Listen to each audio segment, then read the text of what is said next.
Before you've been in Australia 5 minutes, someone will call you mate. The first thing an Australian says after he said good day is mate. Aussies believe in friendship, close, rock-solid male friendship, and they have a name for it, mateship.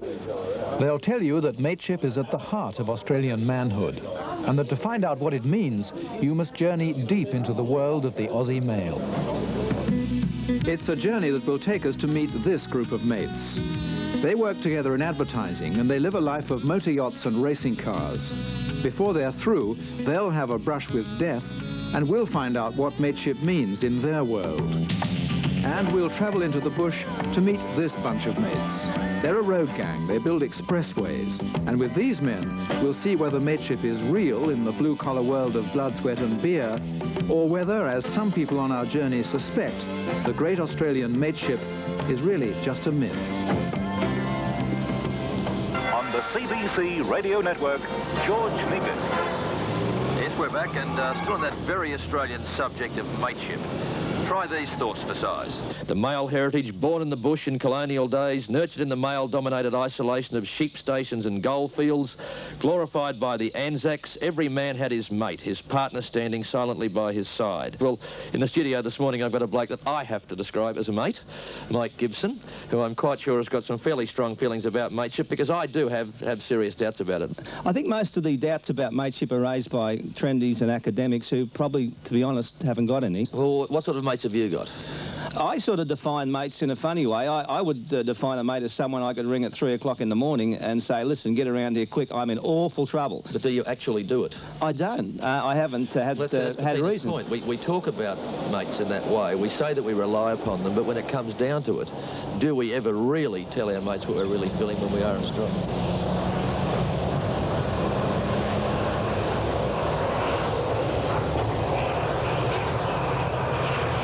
The general belief about mateship is that it began with men being pushed together in adversity. They needed each other to face harsh conditions, the sun, the desert, the bush. Well, here we have harsh conditions and we have men.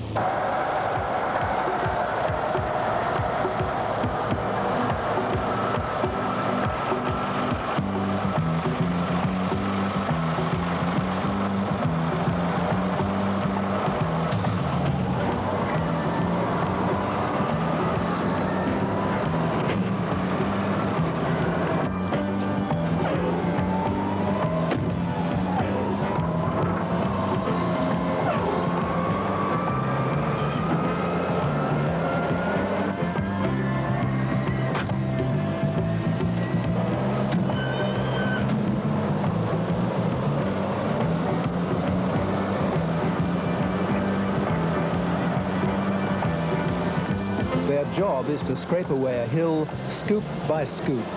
Then they'll drive it load by load down the trail and use it to fill a valley. They're smoothing out the landscape for a new highway from Dora Creek to Freeman's Waterhole. They're known as the A-Team, and they've dug dirt from Tasmania to New Guinea. Once, one of the team thought of quitting. They were moving on to another state. The others got him drunk and kidnapped him. The A-Team get top pay and top results. They've been brought to Dora Creek because the work needs speeding up here.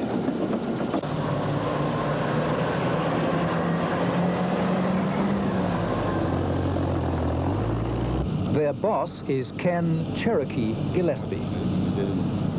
We found that we were 10 weeks behind when we got here, and we gradually moved up the scale until we've got to a week ahead of production up to last week. If you go on at this rate, you're now ahead, and you'll finish here, finishing the contract 3 months ahead of schedule.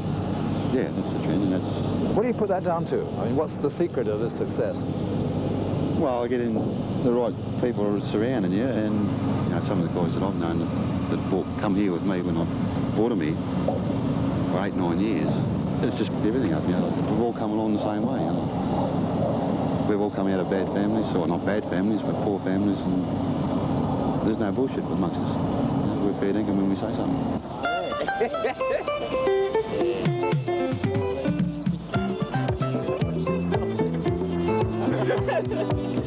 There's Twiggy, Scratch, Mick, Speed, and Dick and Fish.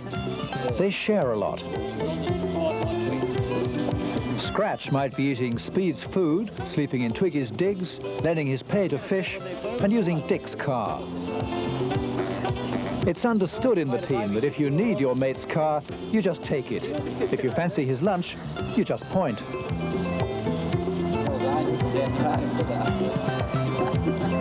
They're inseparable, so it's almost impossible to sack one of them. I'd got rid of Speedy, I sacked him, and he came back asking for a job on the site, and I turned him down, only because of his bloody bad habits he had.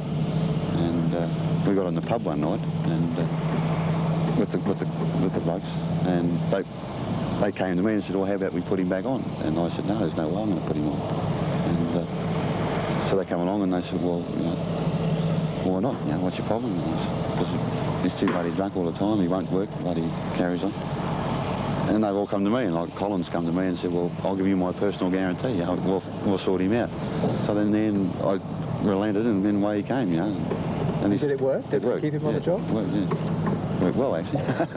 If one of the team has an emotional problem, say he splits up with his girl, would you get involved in that? There's one of the boys' girls left and ran away, and one of the blokes got really cut up, and he was going to you know, commit suicide and all this bloody job, and we just sort of pulled him together, and he actually wasn't working for us then, and we brought him back with us, and it all turned out well in the end anyway. His girl came back. If you lost the team, how would you feel? I'd be sad, yeah. I don't know, I'd be out of the business if I did. Recently, two of their machines collided, and the driver of one was trapped by the legs. When the fuel caught fire, the driver couldn't get out, and they couldn't get near him. They could only watch him burn. They were soon back at work. They're not men who give way to feelings, and this is no place for the tender-hearted.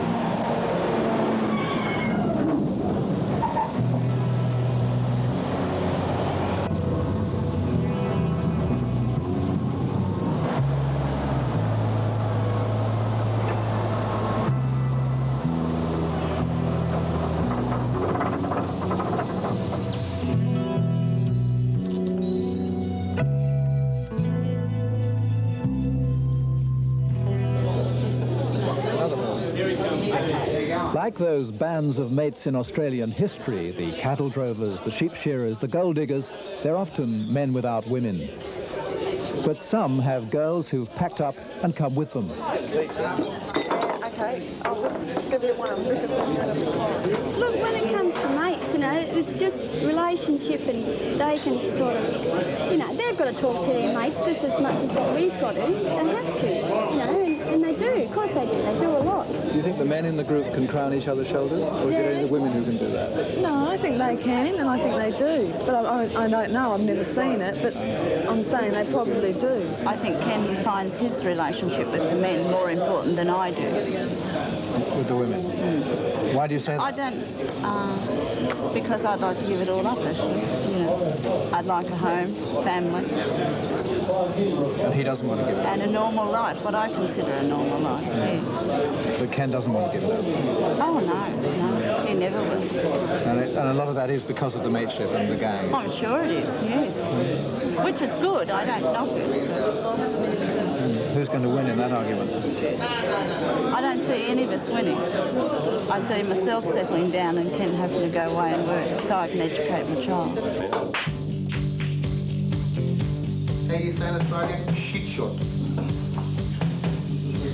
The legends of mateship have been written, naturally enough, by men. Henry Lawson saw mateship as a vast Australian brotherhood. The emphasis was on brother, and Banjo Patterson wrote of women as a threat to heroes.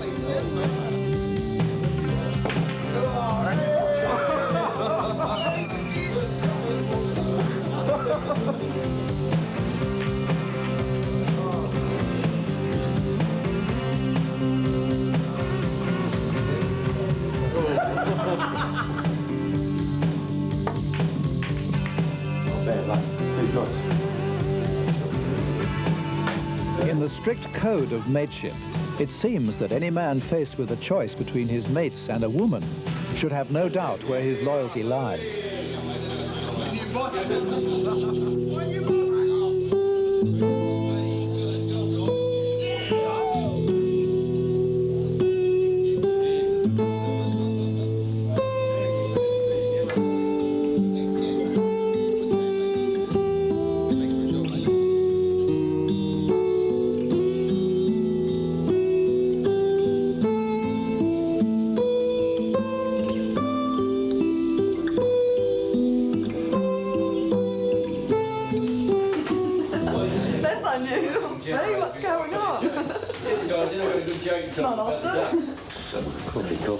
The drinking went on a bit last night.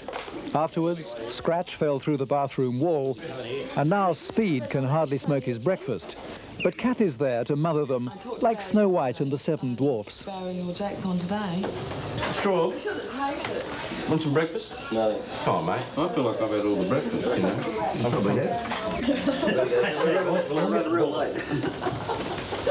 Something different, I'll tell you. You got any smokes left, Katie? No, it's all gone. You have to get some on the shop. Oh, what? Okay. Yeah. Oh, hang on. There's some on the table. Yeah, but they're empty. Oh, well, there's none on the table. Well, I'll see you later. Yeah, okay. There's some behind it. Just get one of it. Have a good day. I'll go and get some from the shop. You're right.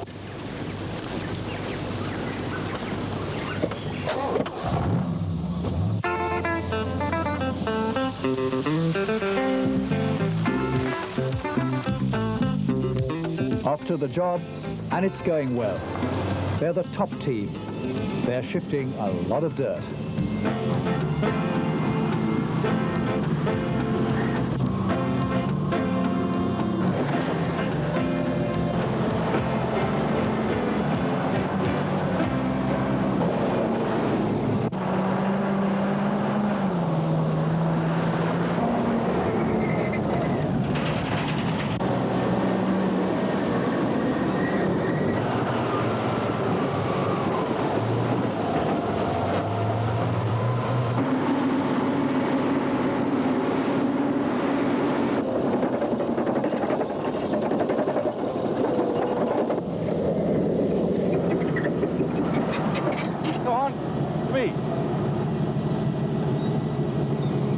Let's take these head up the top there. Rip the top of that bloody knob, will you? Because we're getting too low down the front end, we can't get the grader on the batter. All right. You can scrape this up and take it out. Yeah. Righto, no worries. Right. To run a team of mates, Cherokee needs to be a mate himself. He may sack a man occasionally, but he'll often help out by driving a machine if someone comes to work drunk or needs to get away on a Saturday. Under the unwritten laws of mateship, a boss is allowed a bit of the iron fist, but there must be a lot of the velvet glove. Hey, Dick, can you head over to the back of the cut, please? Where they're not turning it. I don't want to take any out of the front. Dora Creek, Jiggity Creek, Freeman's Waterhole. The road was 10 weeks behind schedule till Ken and the team arrived. 3 months later, they're ahead and gaining. You got any guys working back tomorrow? How many loads are done? You feel that given enough mateship, Australia could do anything.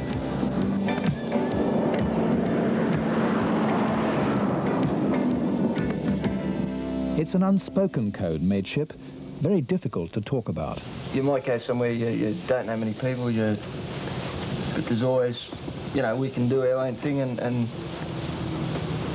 you know, that's the way it's always been, and yeah, it's good. You've got your mates here, and if you know they are, you don't run around tonight. You're my best mate type thing. You're just mates, and that's it. Just got to know what do you say? You know, that's right. It's trust.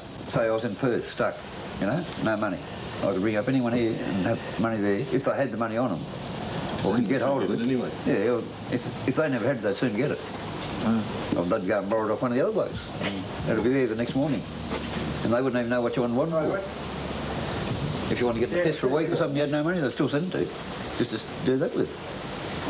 We've done it, haven't we? That's it. I have the guys around my place, and if I've had enough of it, I just go to bed. And I know they're not going to rat the cupboards or flog me TV or go to bed with my wife. It doesn't worry you, you know. Like, I just go to bed. And that, you know, you have this trust, you know. They can come into my house any time, and I'm damn sure the feeling's pretty well mutual. Yeah. It's like cars, you know, motor cars. You know, Speed's car or anyone's car could be broken down or whatever, and they might need to go down to Melbourne to see family or whatever. Here's the key, see ya. When I was in Western Australia, I just wanted to get out of there real quick. And I snatched it, you know, this job at Argyle. And I just went to Colin and I said, listen, you sell me your car, I'm taking it. And he said, here's the keys, go. And I was gone that morning, wasn't I? And I never paid, that was, what, $4,000. I never paid him till, what, about 6 months later. 4, was it? You only give me 3. Yeah. Does any of you have any memory of being broken up emotionally and sharing that with a mate? Something's happening, you're a bit down, and you turn to them, you don't sort of let it build up inside you, because that's when you don't know what's going to happen. You go, who knows what. Can you remember the last time that happened with you? Last weekend.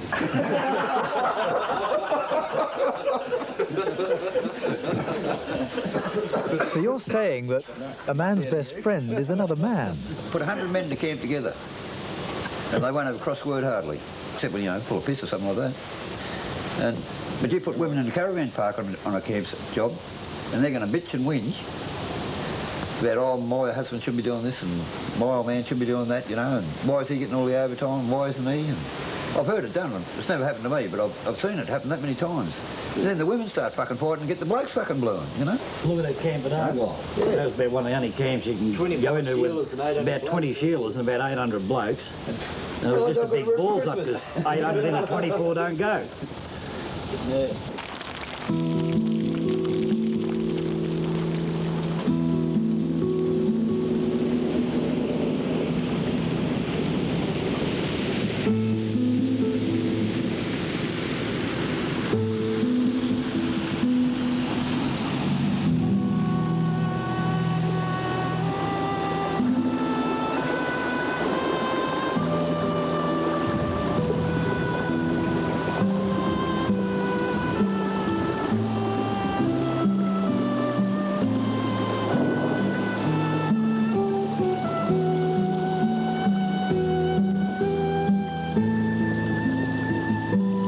It's a setback to the schedule. The only earth moved today will be the mud that sticks to Cherokee's wheels. You can't shift dirt in the wet. The company, Thiess, is losing dollars every second, and Ken Cherokee Gillespie's schedule is shot to pieces. Their lead is being washed away.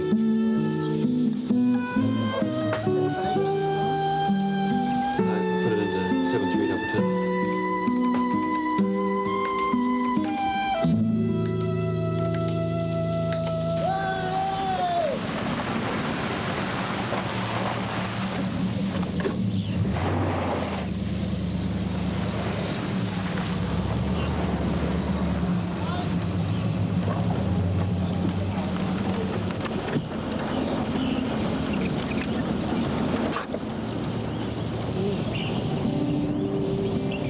Try to lay a road on wet mud and you get blancmange. Till the earth is judged to be dry enough, they must wait. You get one of the club families, especially. I don't know. The hamburgers sort of shit too, like this. Yeah, I don't know. You scratch empties that, will you? Fuck me, wouldn't be nuts in that. How's it going, Dick? No worries, mate. Started a twig, went penny up off the road. Where'd you do that twig? Oh, I just drove in the gutter, mate. Yeah, sitting at home back on the fire drinking stubbies, we're out there pushing the frigging thing out. How's it going? How you going, mate? All right. Too good time to get ready. yourself again. Blind. You seen Cherokee or not?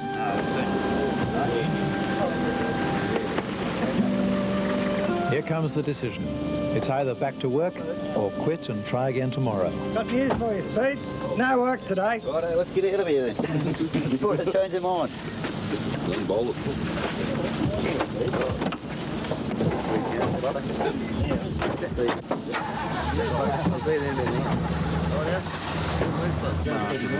He'll say something rude.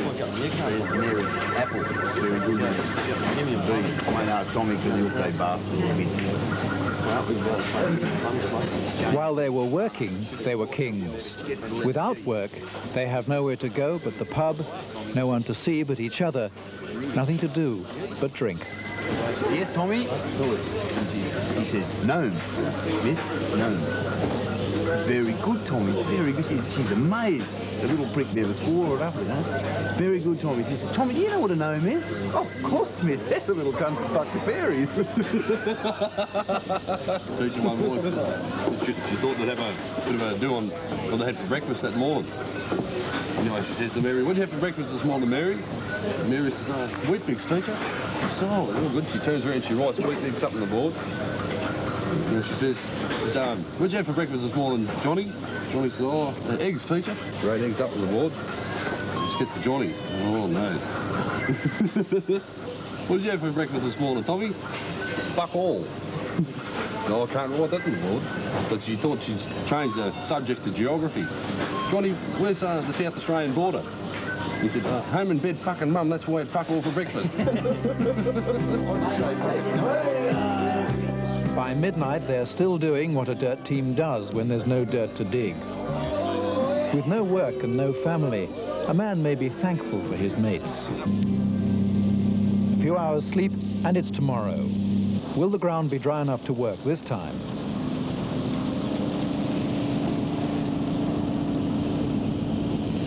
Fuck, I'm on now, man. With or without anyone's permission. Yeah. Cole, why don't you go up there and get on that radio up in the Jeep and see what's going on?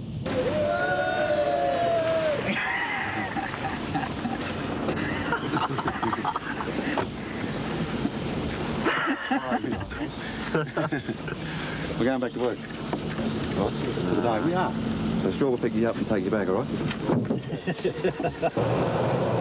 Work or rest, they're paid either way. But work's the thing. It makes them kings of the road again. Big boys' toys. They fulfill the men. Twiggy, Scratch, Speed and Fish live for their machines.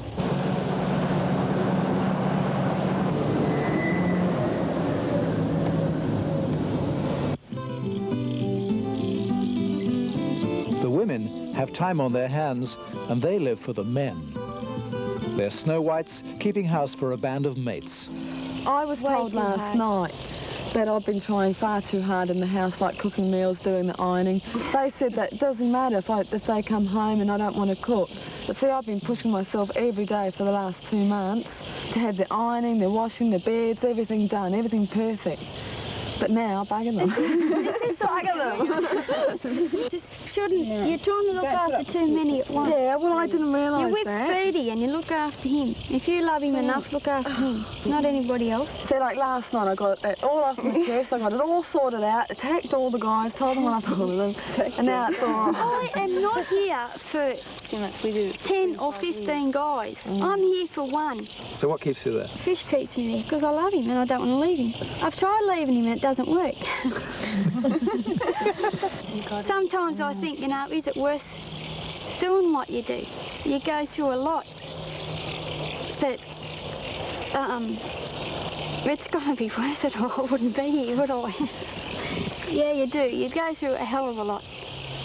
You know, and sometimes you think, you know, God, you know, why can't I just get out and go and meet a really nice guy, you know, that will want to get married and be really nice to me and have kids, and you speak to me in 12 months and I might be sitting here with absolute 4 other girls that different. Doing exactly the same This won't be exactly the same thing. But sooner or later, the mates will all get together again. They always seem to, don't they? Of course they do. Yeah.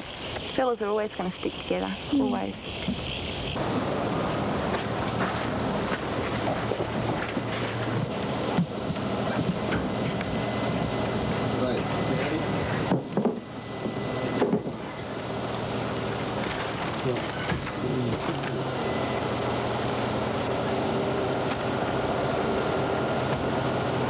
Correct, mate.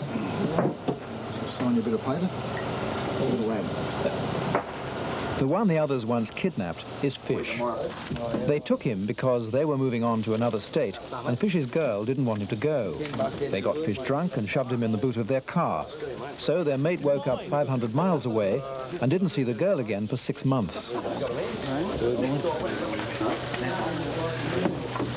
The relationships that endure are with other men, not with women.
Another night, another crate of booze, go for it.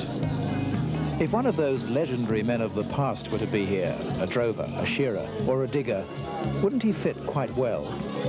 Wouldn't he find this a familiar world? Men of action, men together, mates.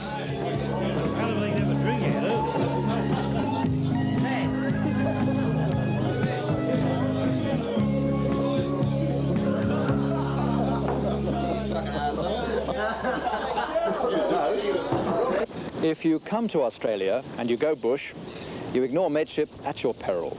It's a force to be reckoned with, a strong and simple code. But can anything so simple survive in the world of the big city?